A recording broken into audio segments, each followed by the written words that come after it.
Hello students, आज हम start करते हैं क्रोमोज़ोम स्ट्रक्चर और उसके ओवरव्यू के बारे में। तो हम पिछली क्लास में बात कर चुके हैं।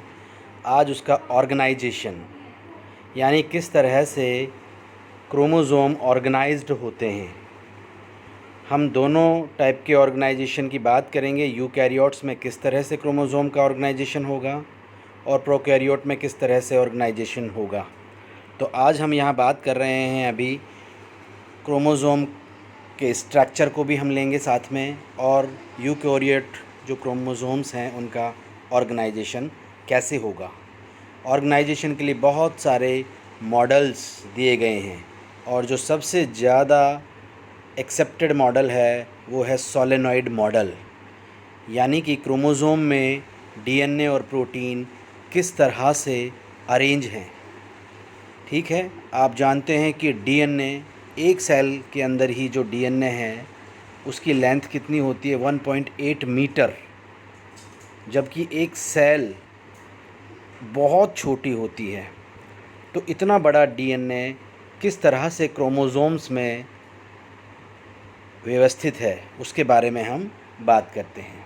देखिए, सबसे पहले हम बात करते हैं in human the average DNA molecule is about 6.5 into 10 to power 7 base pair in length। यानी कि इतना बड़ा डीएनए होता है ह्यूमन सेल में 6.5 into 10 to power 7। Nucleus of a human cell is just 6 mm in diameter. यानी कि nucleus का डायमीटर केवल 6 mm है। इतने छोटे न्यूक्लियस में इतना बड़ा डीएनए कैसे आया हुआ है ये हमें देखना है। Yet it contains 1.8 metre. मैंने अभी आपको बताया कि एक सेल में जो डीएनए की लेंथ है वो कितनी है, लगभग 1.25 मीटर। ठीक है, और सेल है ओनली 6 mm, यानी न्यूक्लियस, नॉट सेल, न्यूक्लियस है इतना। This can only be achieved because DNA in eukaryote is tightly packaged into the chromosome। ये केवल तभी संभव होगा जब डीएनए को टाइटली पैक किया जाएगा क्रोमोसोम्स में, यानी कि उसकी पैकेजिंग की जाएगी टाइटली, तभी वो संभव होगा। DNA is coiled around small protein. अब आप ध्यान दें, मैंने प्रीवियस क्लास में भी आपको बताया था कि डीएनए के साथ साथ क्रोमोज़ोम में प्रोटीन भी होती है और आरएनए भी होता है। प्रोटीन कौन कौन सी होती हैं, हिस्टोन एंड नॉन हिस्टोन। तो ये प्रोटीन जो है डीएनए पैकेजिंग का काम करेंगी। Is it clear. और जो मेन प्रोटीन है, टोटल प्रोटीन का 80% यानी 80% जो प्रोटीन है वो कौन सी है, histone. Where the DNA is wrapped. ये पूरा डीएनए है जो रैप करेगा। चलो पहले मैं आपको एक बार दिखा देता हूँ, फिर हम बात करते हैं। ये देखिए, ये हमारा न्यूक्लियस है और यहाँ पर न्यूक्लियर पोर दिखाई आपको दे रहे हैं। इस न्यूक्लियस में मैंने बताया था क्रोमेटिन नेटवर्क, देखिए किस तरह से पड़ा हुआ है। आप इसे देखिए, ये पूरा है क्रोमेटिन नेटवर्क। इस क्रोमेटिन नेटवर्क के अंदर है डीएनए और हिस्टोन प्रोटीन। अगर इसको मैं बाहर निकालूँ, एक ये क्रोमोज़ोम है, आप देख सकते हैं क्रोमोज़ोम की आर्म जो मैंने कल आपको बताया था, सेंट्रोमियर आपको दिखाई दे रहा है। अब इसके एक एंड को मैं अगर आपको खोल के दिखाता हूँ तो देखिएगा इस तरह से बीडेड स्ट्रक्चर यानी मोतियों पर लिपटा हुआ डीएनए आपको दिखाई दे रहा है, और इन्हें हम कहते हैं न्यूक्लियोसोम। तो डीएनए है जो क्रोमोज़ोम में किस मॉडल से फिट है, न्यूक्लियोसोम मॉडल। अभी हम बात करेंगे एक एक न्यूक्लियोसोम की। तो देखिएगा, ये क्रोमेटिन नेटवर्क है, इस तरह से खुल करके ये पैकेज हो रखा है। अगर हम इसको खोलेंगे फाइनली तो ये डीएनए आपका खुल के बाहर आएगा, और ये डीएनए है 1.8 मीटर एक सेल के अंदर। तो इसे हमने पैक किया हुआ है न्यूक्लियोसोम्स के थ्रू, फिर क्रोमेटिन नेटवर्क इस तरह से। समझ में आई। बहुत इम्पॉर्टेंट है, एग्ज़ाम के पॉइंट ऑफ व्यू से भी काफ़ी इम्पॉर्टेंट है न्यूक्लियोसोम मॉडल, यानी कि सोलेनॉइड क्रोमेटिन फाइबर को हम दिखा रहे हैं। ठीक है, और मैं आपको एक न्यूक्लियोसोम भी दिखा देता हूँ, इस तरह से होता है, जिसकी स्ट्रक्चर हम अभी पढ़ेंगे। तो देखिए, मैंने बताया DNA is coiled around small protein histone where the DNA is wrapped around a core of histone protein. It form a particle about 10 nanometer in diameter called nucleosome। यानी कि आप देखें इसको, यहाँ आप देखिएगा ये 8 मॉलिक्यूल है, 1 2 3 4 5 6 7 और एक होगा पीछे। ये 8 मॉलिक्यूल है किसके? हिस्टोन के, जो न्यूक्लियोसोम के कोर बनाता है। क्या बनाता है? Core of nucleosome. तो न्यूक्लियोसोम के कोर में कितने प्रोटीन हो गए? 8 मॉलिक्यूल हैं हिस्टोन की, और इसके ऊपर आप देखिएगा ये लिपटा हुआ है डीएनए। क्या लिपटा हुआ है? डीएनए। Is it clear? ये डीएनए इस पर रैप कर रहा है, ये देखिए आप, और ये कितना कुंडली मार रहा है, कितनी रैप की है इसने? 1 3 4, यानी पौने दो कुंडली इसने लगाई हुई है, और फिर ये निकल के ऊपर जा रहा है, जो दूसरे कोर प्रोटीन के ऊपर रैप करेगा। ठीक है, तो आप देखें ये डीएनए मॉलिक्यूल जो रैप कर रहे हैं, इसमें कितने नाइट्रोजनस बेस हैं? 160, 160 नाइट्रोजनस बेस हैं डीएनए के, जो कोर पर रैप कर रहे हैं, लिपट रहे हैं। और दूसरा न्यूक्लियोसोम ऊपर आ जाएगा भाई, यहाँ एक दूसरा न्यूक्लियोसोम आएगा, तो ये डीएनए घूम के फिर उसके ऊपर रैप करेगा। तो बीच का जो है उसको हम कहेंगे लिंकर डीएनए। आप देख सकते हैं यहाँ आप देखें, ये आपने देखा कि एक कोर मॉलिक्यूल है, इसके ऊपर पौने 2 कुंडली लगाई है इस डीएनए। ये बीच के हिस्से को आप इसको देखें, लिंकर डीएनए है, फिर ये दूसरे पे जाके लिपट जाएगा। इस लिंकर डीएनए में कितने नाइट्रोजनस बेस हैं? मैंने बताया वहाँ कितने थे? 160, और यहाँ होते हैं 42 60 नाइट्रोजनस बेस। तो टोटल एक न्यूक्लियोसोम में कितना नाइट्रोजनस बेस होंगे? 200। और कितने हिस्टोन के मॉलिक्यूल है कोर में? ये तो आपने कोर देखा है, 8 मॉलिक्यूल है हिस्टोन के, लेकिन एक ये और है हिस्टोन का मॉलिक्यूल, ये इसे हम कह रहे हैं H1 हिस्टोन। तो कुल मिला के 9 मॉलिक्यूल हैं हिस्टोन के, 9 मॉलिक्यूल हैं किसमें? एक न्यूक्लियोसोम में। 8 मिलकर के एक कोर बना रहे हैं, और H1 है जो अलग से है। और नाइट्रोजनस बेस कितने हैं? 200, जो करीब 140 से 160 यहाँ हैं, और 40 से 60 लिंकर में है। Is it clear? तो देखिए, मैंने आपको बताया कि डीएनए रैप कर रहा है, यानी लिपट रहा है। किसके चारों तरफ लिपट रहा है? हिस्टोन प्रोटीन के कोर के ऊपर। और कोर में कितने मॉलिक्यूल है? 8, और वो कितना डायमीटर का है? 10 नैनोमीटर का। और उसे क्या स्ट्रक्चर बन रही है? न्यूक्लियोसोम।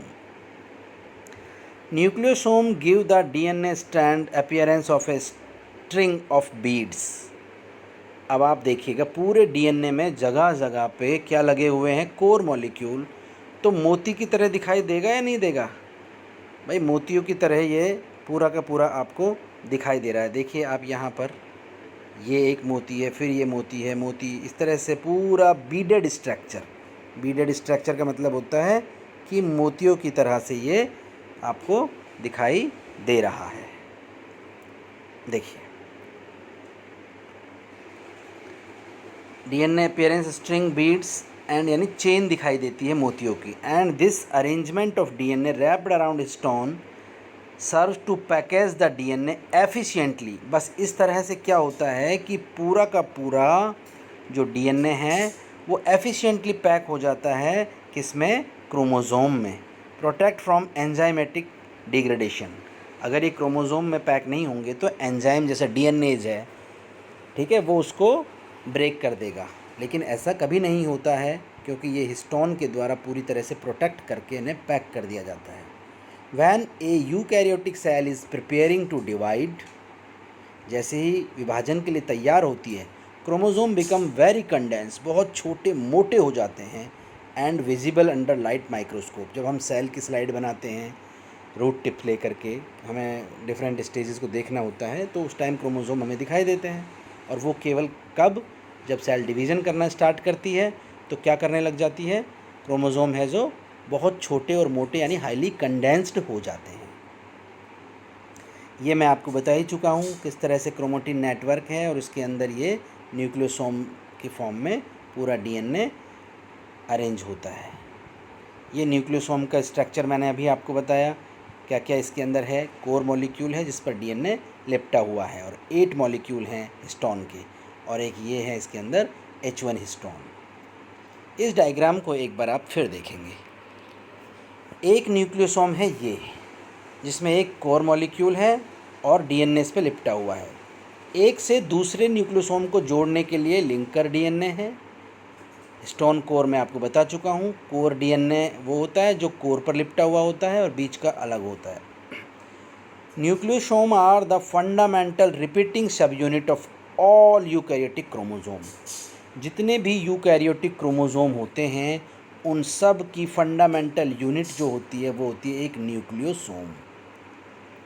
तो आप देख लीजिए कि रिपीटेड यूनिट है, सेम यूनिट रिपीट हो रही है सेम। और ये कितना कुंडली मारे हुए है, 134 यानी 2.25 कुंडली इस पे लगाए हुए हैं ये। They are made up of DNA and 4 pair of protein called histone and resemble beads on a string of DNA when observe with electron microscope. लेकिन ये सारी चीज़ें आपको कब दिखाई देती है, जब हम इलेक्ट्रॉन माइक्रोस्कोप से इन्हें ऑब्जर्व करते हैं, जो हमने हमारी पहले जो क्लास थी उसके अंदर आपको बताया था टूल्स एंड टेक्निक में, माइक्रोस्कोप इलेक्ट्रॉन कैसे इनको ऑब्जर्व करेगा। They represent the first order of DNA compaction in the chromosome, और यही बताते हैं कि किस तरह से डीएनए क्रोमोज़ोम में अरेंज है, कॉम्पैक्टली फॉर्म में है। आप और एक देख सकते हैं, ये कोर मॉलिक्यूल है, पूरे ये एक एक न्यूक्लियोसोम है, जिसमें H1 प्रोटीन ये आपको दिख रही है बाहर है, ठीक है। तो ये सारी स्ट्रक्चर है न्यूक्लियोसोम, जो कि क्रोमोसोम के अंदर पूरे डीएनए को पैक करे हुए हैं। They are the most abundant protein associated with the chromosome, यानी सबसे ज़्यादा मात्रा में जो प्रोटीन क्रोमोसोम में होती है वो होती है histone. They are very rich basic protein, ये सबसे इम्पॉर्टेंट बात है। इसके अंदर होगी क्या, आर्जिनिन, लाइसिन, ये सारी प्रोटीन होती है जो बेसिक प्रोटीन होती है, यानी इनमें जो अमीनो एसिड होते हैं वो बेसिक टाइप के होते हैं। और जबकि डीएनए कैसा होता है, नेगेटिवली चार्ज्ड। तो डीएनए पूरी तरह से चिपका रहता है या नहीं चिपका रहता है इसके ऊपर, हिस्टोन पॉजिटिव है, डीएनए नेगेटिव है, तो पूरी तरह से चिपका रहता है। At normal pH of the cell, the histone have net positive charge that facilitate their binding to the negatively charged DNA, जिससे कि ये DNA से आसानी से चिपका रहता है। The positively charged is found mainly on the amino groups। मैंने बताया आपको पॉजिटिव चार्ज इसके अंदर कौन कौन सी अमीनो एसिड्स होते हैं, बेसिक अमीनो एसिड होते हैं। कौन कौन से होते हैं, लाइसिन और आर्जिनिन, जिनका पॉजिटिव चार्ज जो हिस्सा होता है वो डीएनए के नेगेटिव चार्ज के साथ जुड़ जाता है। और हिस्टोन में ट्रिप्टोफैन नहीं होता है, ट्रिप्टोफैन पॉजिटिव अमीनो एसिड है, इसलिए वो एब्सेंट होता है इसके अंदर। तो देखिए, histones are highly modified protein and modification include acetylation. Modified यानी कि चेंज होती रहती है अपने नीड के अकॉर्डिंग, और इन पे क्या होता रहता है, इनका एसिटाइलेशन यानी एसिटिक एसिड ग्रुप जुड़ जाता है, मिथाइल ग्रुप जुड़ जाता है, फॉस्फोराइलेशन इनका होता रहता है। तो 5 मेजर हिस्टोन प्रोटीन होती है डीएनए के अंदर। कौन कौन सी हैं, H1 जो न्यूक्लियोसोम के सबसे बाहर में प्रेजेंट थी, H2A इसके 2 मॉलिक्यूल, H2B इसके 2 मॉलिक्यूल, H3 इसके 2 मॉलिक्यूल, और H4 इसके 2 मॉलिक्यूल। तो इन सब के तो 8 मॉलिक्यूल हो गए जो कोर बनाएंगे, और ये है जो बाहर की तरफ रहेगा। Each class of histone consist of a N terminal amino acid पे जो अमोनिया होता है, अमोनियम ग्रुप होता है, which is hydrophilic water loving, C terminal N terminal water hating, hydrophobic hating, hydrophilic water loving. The central globular structure which form a central molecule, जिसे हम core molecule कह रहे हैं, H2A, H3, H2B, H3, H4 together form octamer. 8 है इसलिए हम उसको क्या बोल रहे हैं, ऑक्टामर। H1 है जो बाहर लिंक करता है डीएनए को, outside the octamer. Is it clear? अब नॉन हिस्टोन प्रोटीन, तो देखिएगा आपसे पूछा जाता है कि हिस्टोन का काम क्या है। तो हिस्टोन का रोल भी मैं आपको बता दूं। एक बात जान लीजिए, हमारे डीएनए में ह्यूमन जीनोम प्रोजेक्ट ने बताया है कितने जीन हैं, 30,000 जीन हैं। क्या वो सारी की सारी काम करती हैं? नहीं, उनमें से कुछ ही जीन हैं जो एक्सप्रेस होती है, बाकी सारी की सारी काम नहीं करती है। तो उनकी एक्टिविटी को कौन दबा के रखता है, कौन रोके रखता है, यानी कि सप्रेस करना, जीनों को काम नहीं करने देना, ये कौन करेगा? Histone protein. तो सबसे इम्पॉर्टेंट काम हिस्टोन का क्या है? हिस्टोन पहली बात तो ये क्या करेगा, कॉम्पैक्शन करेगा, यानी कि पैकेजिंग करेगा डीएनए की। It depress the genetic activity, यानी सारी जीन की एक्टिविटी को डिप्रेस कर देगा, रोक देगा, जिससे कि कोई भी जीन काम ना कर सके। ठीक है, अब बताएंगे फिर हिस्टोन से कैसे नॉन हिस्टोन अपना काम निकलवाएंगी। Structural role, they play structural role in packaging of DNA. देखो, दो ही काम मैंने बताया है, एक तो इनकी जेनेटिक एक्टिविटी को ये बंद करके रखेगी हिस्टोन, और दूसरा क्या है कि डीएनए को क्रोमोसोम में पैक करके रखेगी। ये दो काम आपको मालूम होने चाहिए हिस्टोन के। ठीक है, अब देखिए आप नॉन हिस्टोन प्रोटीन। एक बात, हिस्टोन तो हर सेल में एक समान होगी, एक समान, लेकिन ये नॉन हिस्टोन हर सेल में अलग अलग होगी। They are all the protein associated with the DNA apart from the histone. Histone के अलावा ये भी जुड़ी होती है। They are very different from histone. देखो, मैंने कहा सभी सेल में हिस्टोन एक समान होती है, जबकि ये वेरी करती है, अलग अलग होती है सभी सेल्स में। दे आर एसिडिक प्रोटीन, ये एसिडिक है, और वो बेसिक थी। Have a net negative charge and likely to bind the positively charged histone. और ये भी हिस्टोन से चिपकती है, डीएनए से नहीं चिपकती, हिस्टोन से ही चिपकी रहती है। क्यों? क्योंकि ये पॉजिटिवली चार्ज्ड है। और दूसरी बात, ये क्या करती हैं, अलग अलग होती है हर सेल में। अब जैसे मैं बात करूं, हमारी हार्ट सेल है, वो सारी क्या करती रहती है, ब्रीदिंग करने का काम करती है। जबकि हमारी लीवर की जो सेल है वो अलग काम करती है। जबकि दोनों में सारे जीन मौजूद हैं, तो वहाँ तो हार्ट धड़काने वाला काम हो रहा है, और यहाँ लीवर सेल में अलग चीज़ें बनाने वाला काम हो रहा है। तो ये कौन करवा रहा है? क्या हार्ट वाली सेल लीवर की, हार्ट वाली जीन है जो लीवर सेल में नहीं है क्या? बिल्कुल है, बट वहाँ पर नॉन हिस्टोन अलग है और हार्ट सेल में नॉन हिस्टोन अलग है। तो हार्ट सेल में अलग काम करवाती हैं वो, और लीवर सेल में अलग काम करवाती है। ठीक है, अब देखिए क्या है structural, they play structural role in shape of the chromosome. भाई, पैकेजिंग नहीं कर रही तो ये हिस्टोन से जुड़ जुड़ के एक अलग से शेप तो दे रही है ना क्रोमोसोम को। Is it clear? रेगुलेटरी, अभी मैंने बताया कि हिस्टोन नहीं चाहती कोई भी जीन काम करे, लेकिन नॉन हिस्टोन चाहती है सारी जीन काम करे। लेकिन किसी में जिस जीन को काम कराना है वही नॉन हिस्टोन वहाँ प्रेजेंट होगा। हार्ट में हार्ट वाला नॉन हिस्टोन होगा तो हार्ट की जीन काम करेगी। लीवर में लीवर वाली नॉन हिस्टोन होगी, वो वहाँ पर लीवर का काम करवाएगी। They positively regulate the gene expression. Positively का मतलब क्या है कि ये कहती है कि सारी जीन को काम करना चाहिए, जबकि हिस्टोन नेगेटिव करती है, वो चाहती है कोई काम ना करे। And stimulate genetic activity. They play essential role in transcription and translation. यानी कि कोई भी जीन का काम क्या होता है कि वो प्रोटीन बनाए, और प्रोटीन कैसे बनती है, पहले ट्रांसक्रिप्शन होगा फिर ट्रांसलेशन होगा। तो नॉन हिस्टोन है जो ये सारे काम करवाना चाहती है। Enzymatic, many enzymatic activities are associated with chromatin. बहुत सारी एंजाइम से रिलेटेड एक्टिविटीज़ भी होती है, कुछ कुछ चीज़ें एंजाइम के थ्रू की जाती है, तो वो एंजाइमेटिक एक्शन भी ये कर सकती है। Enzyme of chromosomal metabolism, nucleic acid polymerase, nucleases, enzyme of histone metabolism और ऑल नॉन हिस्टोन प्रोटीन, ये सब नॉन हिस्टोन प्रोटीन से बनी होती है और एंजाइमेटिक एक्टिविटी भी करती है। तो कुल मिला के 3 काम हो गए नॉन हिस्टोन प्रोटीन के।